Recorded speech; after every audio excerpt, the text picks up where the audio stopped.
చిక్పేట్ దొన్నె బిర్యానీ ఇది కర్ణాటకలో బాగా ఫేమస్. ఇది చాలా బాగుంటుంది టేస్ట్. నేను ఫుడ్ లవర్నే, కాకపోతే బిగ్ బాస్కి వెళ్ళి వచ్చిన తర్వాత తినదలుచుకోవాలా ఇంకా, కానీ చాలా బాగుంటుంది ఇది. పైగా ఇదేదో నేను కమర్షియల్గా రాలేదండి, నేనేదో డబ్బులు తీసుకొని ఇక్కడికి వచ్చి వీళ్ళది ఓపెన్ చేసి అట్లా రాలేదు. నేను మనవాళ్ళు నాకు బాగా కావాల్సిన వాళ్ళు. సరే, మన దివాకర్ గారు ఉన్నారు కదా డాలర్స్, ఆయన నాకు మంచి మిత్రుడు. వ్యాపార పరంగా, పార్టీల పరంగా కాదు. సో వీళ్ళందరూ మనవాళ్ళు కావాల్సిన వాళ్ళు. సరే అడిగితే సరే ఖచ్చితంగా వస్తా అని చెప్పిన. ఈరోజు ఈ మున్సిపల్ పార్క్ ఎదురుగా తిరుపతిలో టౌన్లో మొదలైంది ఈ పాయింట్. చాలా బాగుంటుంది. ఒకసారి వచ్చి తిని, అంటే కుర్రాళ్ళు కదా, ఎంకరేజ్ చేయండి. కుర్రాళ్ళని ఎంకరేజ్ చేస్తేనే. నాకు ఒకటే ఆశ్చర్యం ఏంటంటే, ఇలాంటి వాటికి వస్తారు కానీ తినరు. సినిమా వాళ్ళు చూడటానికి వస్తారు. తింటే కదా టేస్ట్ తెలిసేది, తినాలా, తింటే కదా తెలిసేది. ఏమి నుంచి తీసిపోయేది ఏమిలే. మనం శుభ్రంగా తృప్తిగా తినండి, పొద్దున్నే లేచి పరిగెత్తండి. అలాగే ఈరోజు ఇంతమంది వచ్చారు. ఈసారి ఎలక్షన్లో ఇలాగే అందరూ ఓటేయటానికి రండి అబ్బా, ఓటేయటానికి కూడా రండి, ఓటు వేయాలబ్బా. మీరు ఎవరికైనా వేసుకోండి, పలానోడికి ఏమని నేను చెప్పను. ఓటేయటానికి రండి, ఓటేయాలా, మంచి వాళ్ళని ఎన్నుకోవాలా. పలానోళ్ళకి ఏమని నేను చెప్పను, ఎందుకంటే నా సినిమాలు అందరూ చూడాలి కదా. వద్దు. కాకపోతే ఎవడు అధికారంలో ఉన్నా తప్పు జరిగితే మాత్రం మాట్లాడతా, ఎందుకంటే నేను జనం తరఫున మాట్లాడతా. కాబట్టి ఈ బిర్యానీ పాయింట్ సూపర్ సక్సెస్ అవ్వాలి. మనోడు ఇంకా తిరుపతిలో 4-5 పాయింట్లు, పక్కనే నగిరి రోజా గారి కాన్స్టిట్యున్సీ ఆడవ point, railway Koduru Srinivas point, ఇట్లా మంచి అభివృద్ధి చెందాలని మనస్ఫూర్తిగా కోరుకుంటా ఉన్నా. రేపు 13వ తారీఖు నాడు ఖచ్చితంగా అందరూ ఓటేయండిరా, మీకు దండం పెడతారా.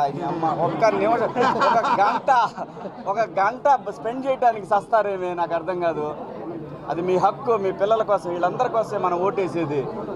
ఓటేయటానికి రండి. నేను ఒక్కన బాబోతే ఏమొద్దు అనుకుంటారు. బిర్యానీ పాయింట్కి వచ్చి ఓపెనింగ్కి వచ్చి ఇదేందంటారా, ఇది ఎంత ముఖ్యమో అది కూడా అంతే ముఖ్యం. అర్థం చేసుకోండి. ఈ తరం పిల్లల కోసం మనందరం ఇక్కడ ఇప్పుడు ఉందే. అట్లానే ఈ వ్యాపారం Chickpet Donne biryani super duper hit అవ్వాలి. బాహుబలి అంత హిట్ అవ్వాలి ఈ ఊళ్ళో. సో మనోడు ఇలాంటి పాయింట్లు ఇంకా పెట్టాలని, దినదిన అభివృద్ధి జరగాల. పెద్ద ఆయన ఉన్నాడు, పైనుంచి చూస్తున్నాడు. సో బాగుంటుంది. ఆల్ ది బెస్ట్ అమ్మా, all the best. Thank you. Media నాకొద్దు, పాలిటిక్స్ నాకొద్దు. నేను మాట్లాడతా, నా ఛానల్ నేను మాట్లాడతాగా. నేను ఈ ఊరిని పొగడిని, ఊరిని తిట్టినా, తప్పు చేసినాడు ఎవడైనా సరే నాకు అనవసరం. ఎందుకంటే రేపటి తరం బిడ్డల ఆస్తుల్ని ఈ తరం నాయకులు దోచుకుంటున్నారు. అది తప్పు, పాపం తగులుద్ది. అమ్మ తోడు కర్మ తిరిగి మళ్ళీ వస్తుంది. మనం ఎంతమంది పొట్టలు కొడితే తినటానికి కూడా ఉండదు మనకి. ఎందుకంటే ఏ రోగాలు వస్తాయి, అది నేను అనేది. తినటానికి లక్షల కోట్లు ఉంటుంది, రోగాలు. కర్మ ఎవరిని వదలదయ్యా. ఇవాళ మనం జనాన్ని మోసం చేసి తింటున్నాము, అబ్బా భలే మాయ చేసాం అనుకుంటున్నారేమో. పెద్ద ఆయన అందరి దోలా తీర్చేస్తాడు ఎక్కడో పాయింట్లో. ఆయన పాయింట్లు ఆయనకు ఉంటాయి. ఆ పాయింట్కి వచ్చిన తర్వాత ఎత్తపోతాడు, అంతకన్నా ఏముండదు. కాబట్టి అందరూ బాగుండాలి, మనందరం బాగుండాలి, సమాజం బాగుండాలా, ఆంధ్రప్రదేశ్ బాగుండాలా, మన తెలుగు వాళ్ళు ఎక్కడున్నా బాగుండాలా. ఎక్కడెక్కడి నుంచో పెద్ద ఆయన దగ్గరికి వస్తారు కదా. ఓటేయటానికి కూడా రండి అయ్యా. మీ అందరికీ దండం పెట్టి చెబుతున్నాను, ఓటేయటానికి రండి. మీరు ఎవరికైనా వేసుకోండి, నాకు అనవసరం. మంచి నాయకుల్ని ఎన్నుకోండి. ఎవడు అధికారంలోకి వచ్చినా నేనైతే మాట్లాడతా, మొహమాటం ఏం లేదు, మనతనం ఏం లేదు. జనం తర్వాత ఎవడైనా మనకే. మంచి వాళ్ళని ఎన్నుకోండి దయచేసి. 13వ తారీఖు ఓటేయండి. ఓటేసి వచ్చి బిర్యానీ తినండి మావాడిది. Okay, thank you.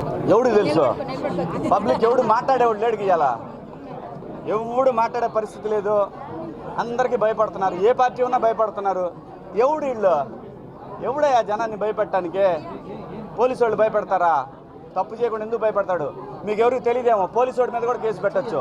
పోలీస్ స్టేషన్లో కేసు పెట్టకపోతే వాడు ఎస్ఐ అయినా, కానిస్టేబుల్ ఎవడైనా సరే తప్పు చేస్తే మాత్రం పోయి కేసు పెట్టచ్చు. భయపడబాకండి, ఎవడికి భయపడాల్సి. ఈ రోజుల్లో భయపడటం ఏందయ్యా? మనం కట్టే పన్నులతోటి జీతాలు తీసుకుంటా, మనం కట్టే పన్నులతోటి రాజకీయ పదవులు పొందుతా, ప్రభుత్వాలను ఏర్పాటు చేసుకుంటా, మనల్ని ఎవడు భయపెట్టేదే? 175 కాదు 275 తెచ్చుకోబ్బా, నాకేంది. కావాల్సింది జనానికి మంచి పరిపాలన అందిండి ఎవడైనా.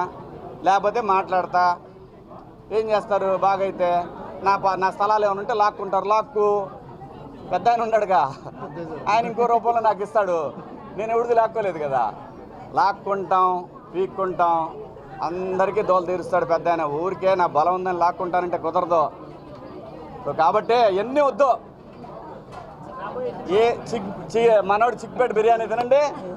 మనోడు ఆ రోజు 9ంటికి ఓపెన్ చేయమని చెప్పా. తినిపోయి ఏమిటేంటి, లేదంటే వచ్చి ఏమిటేసి వచ్చి తినండి. 100% సినిమా ఉందండి. ఒక సినిమా విలన్గా చేస్తూ ఉన్నాను. 2-3 రోజుల్లో బయటకు వచ్చింది అది. దాని తర్వాత హీరోగా సినిమా చేస్తూ ఉన్నాను.